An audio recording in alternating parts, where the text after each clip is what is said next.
A very good morning, class 9 students. I welcome you all on this online platform provided by Jagrati Classes. So today we are going to start a new chapter, that is chapter 14th of class 9th, Natural Resources. So before we begin the chapter, we'll do the introduction for this chapter. That is, what points you have to study in the chapter.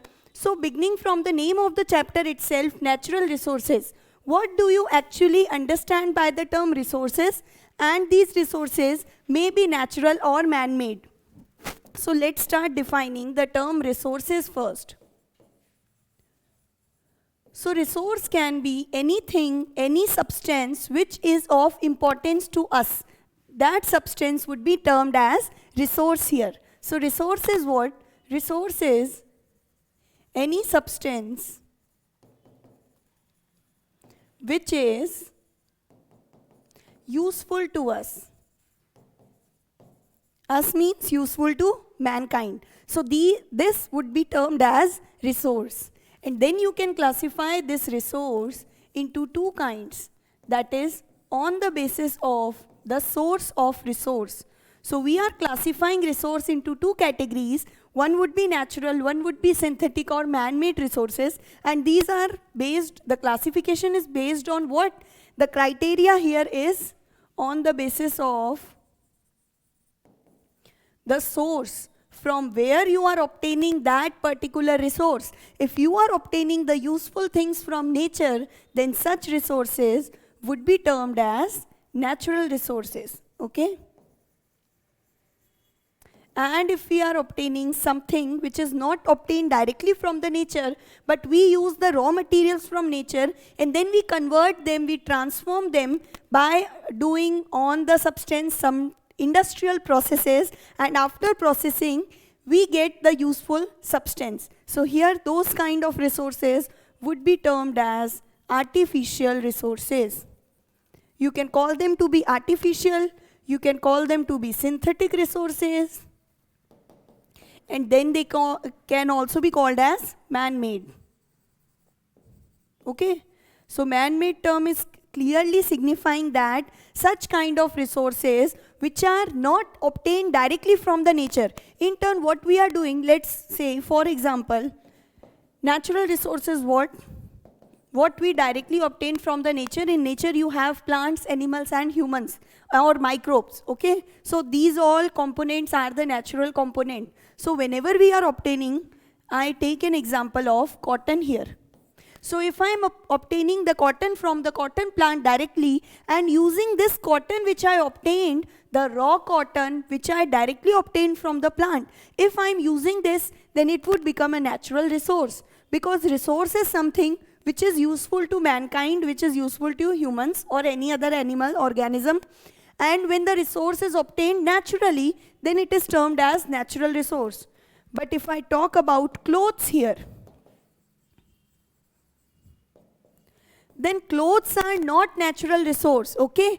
Because clothes are what? After obtaining cotton, what we are doing is we are processing that cotton in the industries and factories, and then the finished product what we obtain, we call it to be clothes. So cloth here would be a man-made resource. You do not get clothes from the trees directly. Trees are not hanging clothes with them, okay? So we are getting cotton, which is a natural resource, and clothes are artificial resource or the man-made resources what you have. So these are the two categories of resource. These are very simple. I hope you have understood. Then we have a term which is all the natural resources. They can be classified further into two categories. So now we are classifying the natural resources into two categories. One would be the biotic resources and the second is abiotic. Okay, so biotic and abiotic. Okay, before this biotic, you all know these are the living components and abiotic would be the non-living components. Actually, we can write the heading not as natural resource, but I can classify everything present in nature into two components or into two groups. One would be biotic and the next one would be abiotic. Okay, so more appropriately, I'll use the term biosphere here. So what do you mean by biosphere? If we go, that what is the meaning of this word biosphere? So biosphere is actually our environment where different organisms, including plant, animal, microbes and humans, they can survive. That environment, that surrounding is called biosphere. And for the survival of organisms, three necessities, or there are three basic conditions to be present. The first one would be hydrosphere, that constitutes the water. Okay, all the rivers, lakes, water bodies, they can be called as hydrosphere. Then the second component you have to be atmosphere. Atmosphere, you all know, it is a blanket of air surrounding the earth. Okay, we'll be dealing atmosphere in detail. And then the third basic necessity or the third important condition is lithosphere. Lithosphere is derived from the word where lithos means rock. So you need a hard rocky surface. So we say biosphere includes three basic necessities, and biosphere is the zone or the place where survival of living beings, living organisms is possible. And their survival is possible because of the presence of three basic conditions required for life, which is lithosphere. Then the next one would be hydrosphere. And then the next one is atmosphere. So biosphere is the zone among which all these three components interact together. If any one of the component is missing, then you can say that survival of organism is not possible there. Okay, or the survival would be difficult. Those organisms which lack among these three any one of the component, then the survival of organisms in that particular zone would be difficult. So you can have a look at a picture of biosphere first.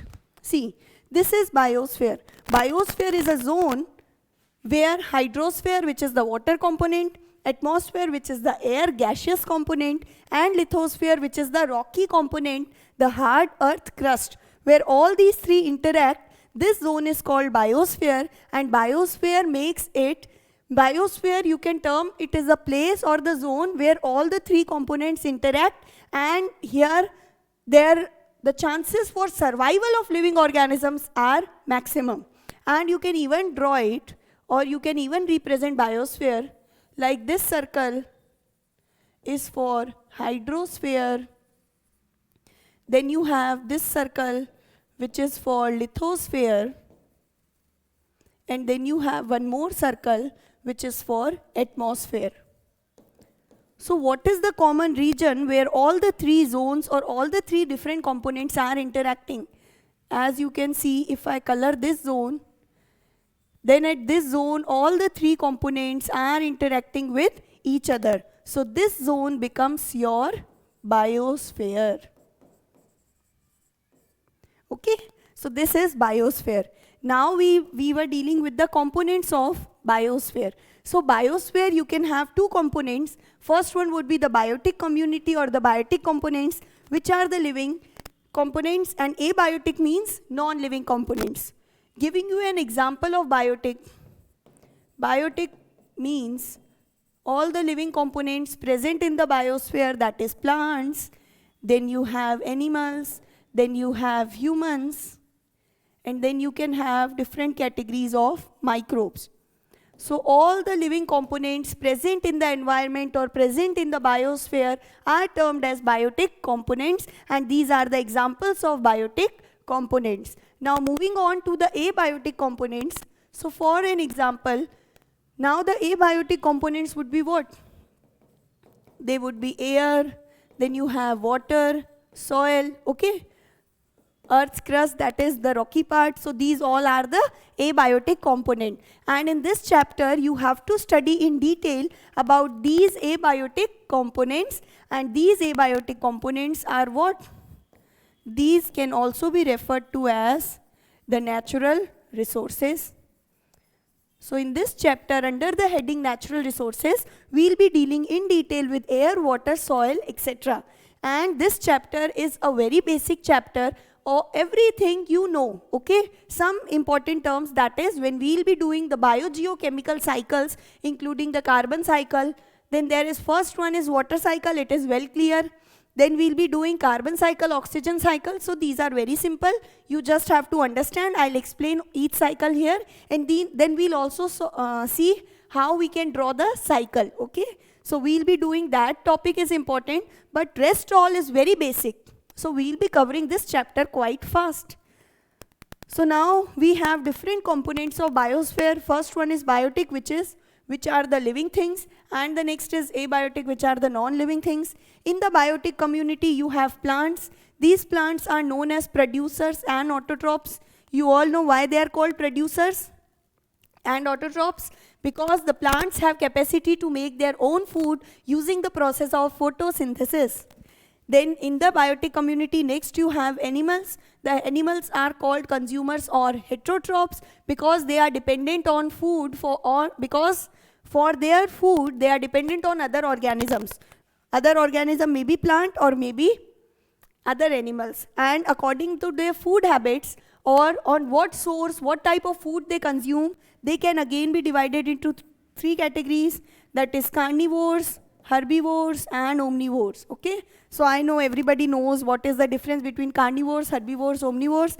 Carnivores are the flesh eating animals, herbivores are strictly the plant eating animals, and omnivores which have both characteristics.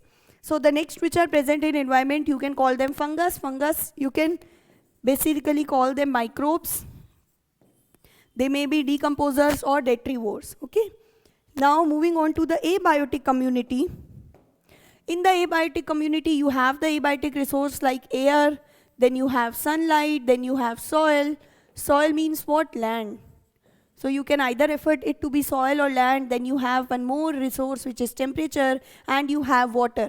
So these are all the abiotic resources present in our environment.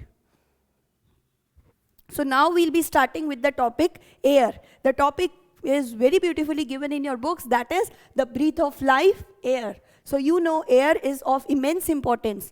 So basically describing what do you mean by air. So this you have read in your junior classes. How can you define air? Air is simply a mixture of gases. So air is a mixture of different gases. Then next is what? This would be the first point. Then the various gases present in air, if we depict it through a flow chart, then you can say that 78% nitrogen is present approximately in air. Then you have 21% oxygen, okay? And then you can say a very mere portion, 0.03% is your carbon dioxide, and 1% is other gases. So this basically depicts, okay, the markings are quite not proper here, but I am just giving you a rough sketch. That is, air is a mixture of different gases, and the percentage of different gases, their relative amount, you can see that oxygen is approximately 21%. In some books, these are regarded as 20.8%. So we are just doing an approximate percentage idea.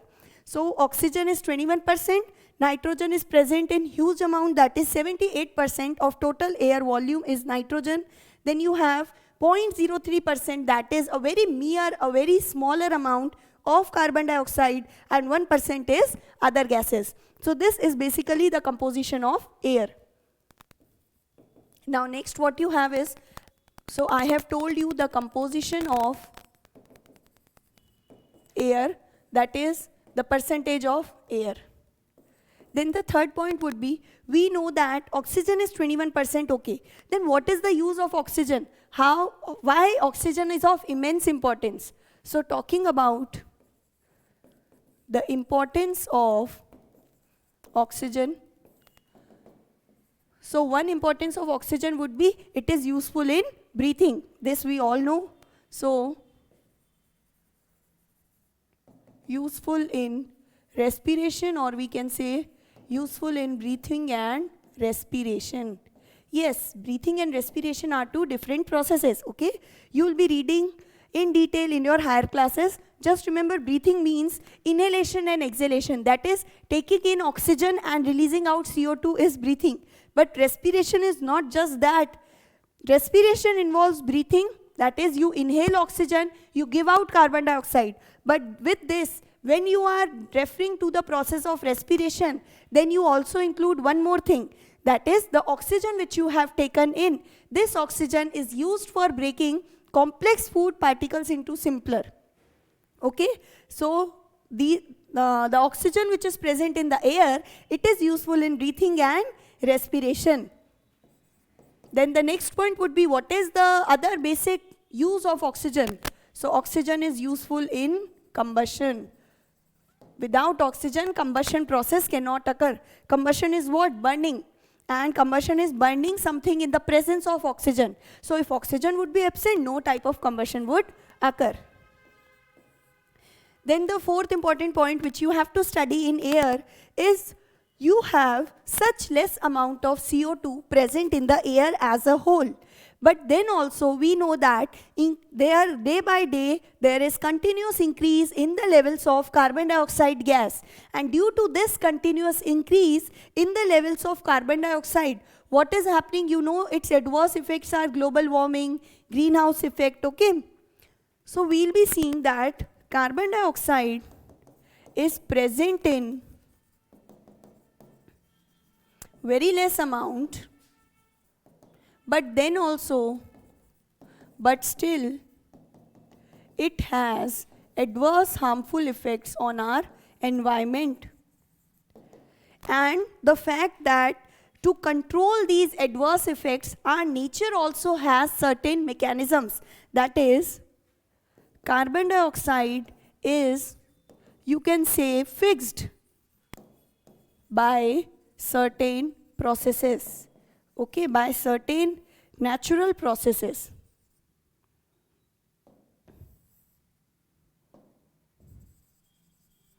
By certain natural process.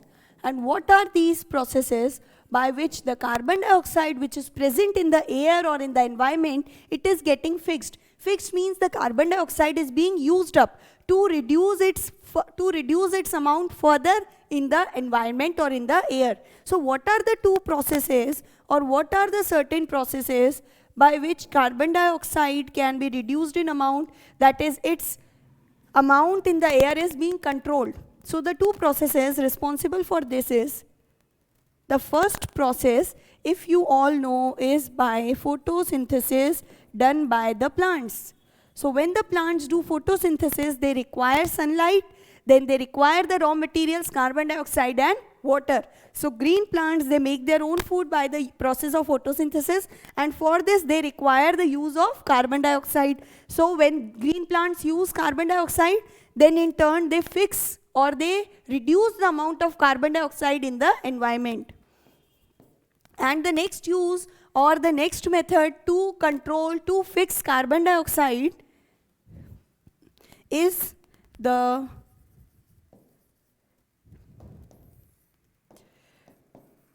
presence of carbon dioxide in form of carbonates, and these carbonates which are present in seawater, okay, dissolved in the water, these carbonates, these are used by the marine animals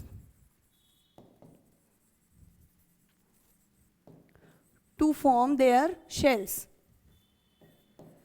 So the animals which have shells outside their body as a covering, you know, many marine animals, their body contains a stiff covering called shell. So these shells are made up of carbonates. And carbonate is what? Carbonate is a derived form of carbon dioxide. Carbon dioxide is C. As you can see, carbon dioxide is CO2. Okay? And if I write the formula of carbonate here, so carbonate is CO3 2 minus. So this is carbon dioxide, and reaction of carbon dioxide with oxygen gives you carbonates, and these carbonates which are present in the water, these are used by marine animals for shell formation. So this is a brief, or not a brief, I can say now this is the complete description of air, whatever the important point you should remember, okay? So next we'll be dealing with what is the function of atmosphere. So before dealing with the functions, now we discussed about air, and atmosphere and air has certain difference. What is the difference? How you will be defining the term atmosphere? If I say air, we define that air is a mixture of gases, and atmosphere is what? Atmosphere is a thick blanket of air or a thin envelope of air which is present surrounding the earth. So atmosphere is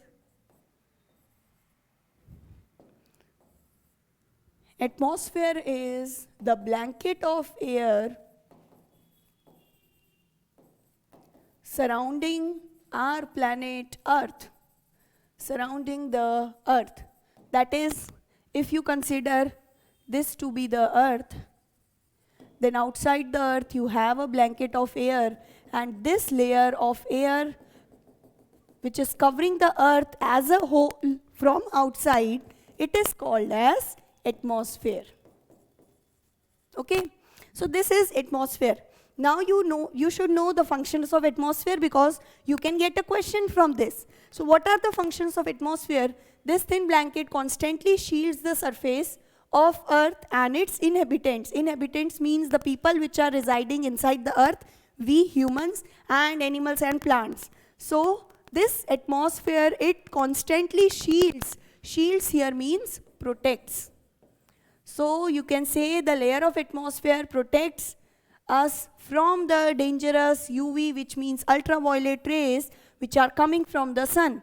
And if this atmosphere, you all know, there is a smear hole is created in this atmosphere, which is called ozone hole, and due to that hole, that is from somewhere, the atmosphere is getting ruptured, due to which now the harmful rays of sun can penetrate, or some of the harmful rays are able to penetrate inside the earth, and these rays, if the dangerous UV rays from the sun, they penetrate inside the earth, they would create many disastrous problems like skin cancer, okay, and much changes in the genetic material and everything. And in turn, this atmosphere, which is very useful because it is protecting us from the dangerous UV rays of the sun. The next point here is, it also protects materials from outer space to enter the earth. Or else, if atmosphere would not be there, many materials would enter the earth. Every day you would have seen a new kind of material in the news that something entered the earth. If atmosphere would not be there, because atmosphere is there, so it is preventing materials to enter inside the earth. It is a very thick blanket, a very thick covering. One more function which you can add here when you are dealing with the functions of atmosphere, given in your book also, that it controls the temperature variation, or it controls the variation in temperature. Or you can write this as, or it keeps a constant temperature on earth. So this is again very important. That is, during the day or during the night, we do not experience a drastic temperature change when we are obviously living on earth, because of the presence of this atmosphere. Because this atmosphere is present surrounding the earth, then during the day, when the sun rays shine on the atmosphere, then what this atmosphere do is, it only allows certain rays to fall on earth. Or else, if atmosphere would be absent, then the temperatures on earth would be 300 to 400 degrees centigrade, because all the rays of sun would reach the earth. But because of this atmosphere, this is allowing only certain sun rays to reach to the surface of earth. And at night also, what happens is, this atmosphere, the sun rays which are reaching the earth's surface, these rays get reflected from the earth's surface, and they again go back into the outer space. But what happens is, due to the presence of atmosphere, it does not allow all the rays to get reflected, because the atmosphere contains many gaseous particles and dust particles, and these particles, what they do is they absorb the heat energy from the sun rays, due to which all these heat energy which is being absorbed by the dust particles or the gaseous particles present in the atmosphere, they do not prevent the earth from getting a very lower temperature during the night. And if atmosphere would not be present, it might be possible that the day temperature might be 250 to 300 degrees centigrade, whereas the night would be extremely colder. That is, it can even go in minus. The temperature might go in minus also. So this atmosphere is very important for maintaining a constant temperature on the earth. Constant means it controls the variation in temperature, that is, the sudden increase or decrease of temperature is not present on earth due to the presence of atmosphere covering the earth. So this completes your topic of air and atmosphere. Now one thing is left, which is air pollution. It is given after movement of air, winds and air pollution. Okay, so we'll be doing these two topics. So first we'll be seeing what do you mean by winds. So winds are what? The most simplest definition is moving air is called wind. And if the wind moves with a very greater speed, then it is only referred to as storm here. So now we'll be doing winds, the topic given in your books. So winds is what? Moving air. Whenever the air flows from one to other section, then it may be called as wind. And these wind may also be known as breeze. Okay? So now you are being given the two kinds of breeze. That is, you are being given when the breeze flows from the land towards the sea and when the air moves from the sea towards the land. So you have two different conditions here. That is land breeze and sea breeze. So what happens is, now firstly we are taking during the daytime. So I'll be writing it in form of flow chart. So during the daytime, what happens? Sun shines on the land and sea equally. But we know that land gets heated up faster compared to sea water. So during the daytime, the sun shines equally on land and on sea. But the land gets heated up faster compared to the sea water. Faster than the sea water. And because the land gets heated up, the air present above the land, it also gets heated compared to the air present above the sea. Because the land is getting heated up, okay, this is the first picture which I am explaining it here. The land gets heated up and in turn, the air present above the land surface also heats up. So the air present above the land surface, it gets heat up. And you know that compared to the cold air, warm air is lighter. The cold air is heavier, and talking about the particles of warm air, it is comparatively lighter. So when the temperature of air increases, that is, it is getting heated up, so the temperature of air is increasing. And when the temperature increases, then this warm air rises up. Okay, the warm air, because it is lighter in weight compared to cold air.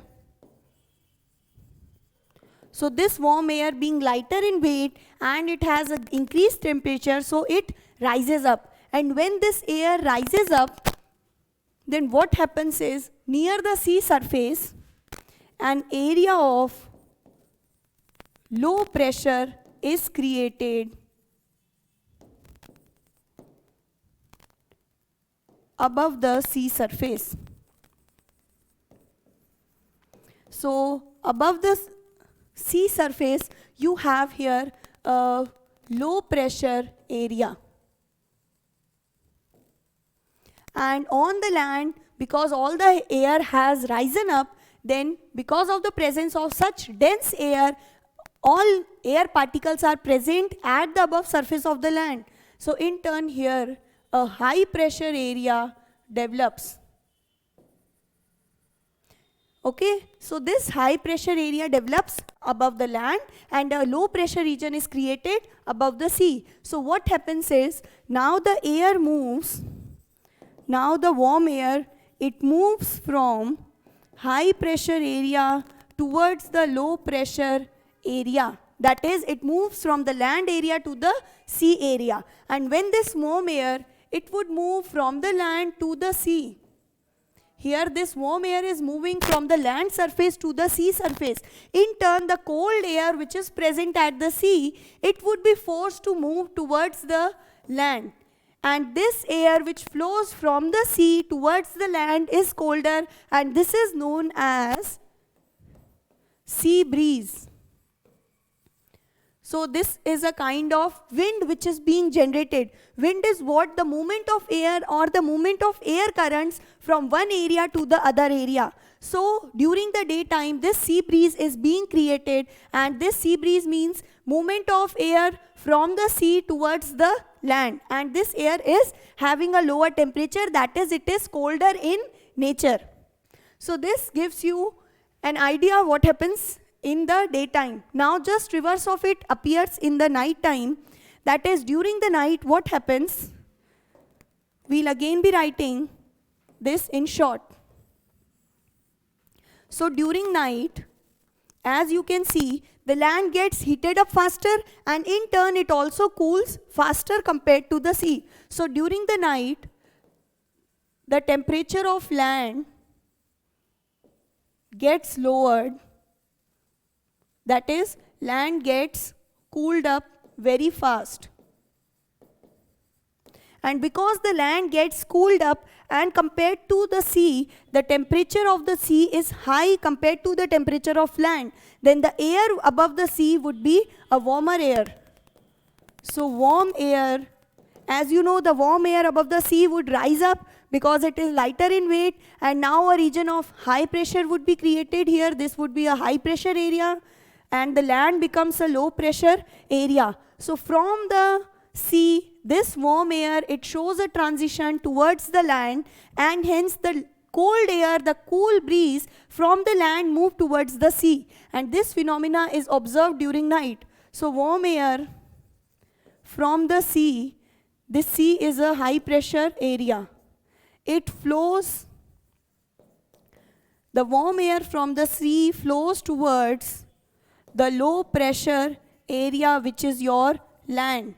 And this flow of air is called wind or breeze, and because the air is flowing from the sea to the land and the cool air, we are here considering the movement of cold air. So the cold air is flowing from the land to the sea, and in turn this is called a cold land breeze. Okay, so you can be asked what is a sea breeze and land breeze. Now you can read your books, the topic winds, movement of air, winds. Okay, under this topic you have been explained all these which I explained you with the help of picture and a flow chart. Now I think this is very clear how sea breeze is caused, how land breeze is caused. Sea breeze means movement of air, movement of warm air from the land towards the sea, or you can say it in an opposite manner also. Sea breeze means movement of cold air from the sea towards the land. And during the night time, it is just the reverse or opposite of this process. Now we'll be doing the topic of air pollution, which is given, I think, after water in the textbooks. But because we have done everything related to air, so now we'll be doing air pollution. So air pollution, how can you define the term air pollution? Air pollution is change in the physical or chemical composition or both. Change in physical, chemical or both conditions of the air can be simply regarded as air pollution. So air pollution is change in the physical or the chemical quality of air. Now we'll be doing what are the causes responsible for air pollution. So this topic is again a very basic topic which you have dealt or read in your previous junior classes. So I'll just mark out the points So you have seen that the quality of air has reduced, it has gone down, okay, and it is continuously reducing. So we need to stop the activities which are causing air pollution, like the unwanted burning of fossil fuels, which contain small amount of nitrogen and sulfur. So when these fossil fuels, the first point, the heading would be burning of fossil fuels. So these fossil fuels, they contain some amount of nitrogen and sulfur. And when these fossil fuels, when the fossil fuels are burnt, then what happens is the nitrogen and sulfur are also burnt. And this produces oxides of nitrogen and sulfur. So the formation of oxides of nitrogen and sulfur, when we inhale these gases, the oxides of nitrogen and sulfur are now present in our surrounding air. And whenever during respiration or breathing, you inhale these gases, then inhalation of these gases, they cause respiratory problems. Okay, they can cause very harmful, very severe respiratory problems. And when these oxides, what is acid rain? A question even comes that when the oxides of nitrogen and sulfur, they get mixed with water, rainwater, then this produces a acid rain kind of thing. And acid rain is again very harmful. Now these suspended particles, the combustion of fossil fuels. So firstly, burning of fossil fuels, it contains, may give you respiratory problems. You have to explain how. Then it can also produce acid rain, which in turn will cause air pollution. It would degrade the quality of air in our surrounding environment. The next is what? After acid rain, whenever you burn fossil fuels, then the burning of fossil fuels also include the suspended particles, that is the particles of dust and smoke present in the air. And these suspended particles are actually the unburned carbon particles, which are known as hydrocarbons. So whenever you burn a fossil fuels, then some particles are left unburned, and these unburned carbon particles are called as hydrocarbons. And due to the presence of these pollutants also, the visibility also becomes low, especially during the winter season. You might have heard a word, smog. And this smog, it is what? It is a mixture of smoke and water. Okay, so here you can see, especially in cold weather, that is winters, when water also condenses out with air. So when air and water, this water undergo condensation, that is the formation of, condensation means the formation of water droplets from the water vapor present in the environment. And when these water droplets, they mix with the water drops, they get mixed with the smoke present in the air, then the formation of smog occurs, and this smoke, it reduces the visibility. Visibility of the air gets reduced here. So this is also an indication of pollution. Studies have shown that regular breathing air containing any of these substances increases the allergies, cancer and heart disease. Okay, and this then gives you, the last line gives you the definition of air pollution. An increase in the content of harmful substance in air is called air pollution. Okay, and the exact definition you can write it down, that one which I told you in the starting.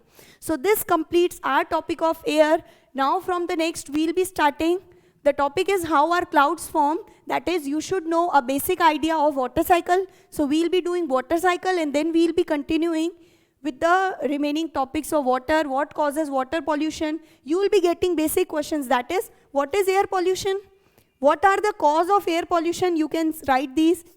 The question can be, what are the human activities which cause air pollution, and what are the steps which we can take to reduce the air pollution? So these all type of questions, I hope you can answer them, okay? Because all these topics are very basic and these are of immense importance. So thank you for joining today's class. From the next class, we'll be doing the topic, we'll be starting our next class with the topic that how are clouds formed. I hope you have understood this air which we talked about. So till then, stay home, stay safe, and keep studying, keep following us. Thank you, class.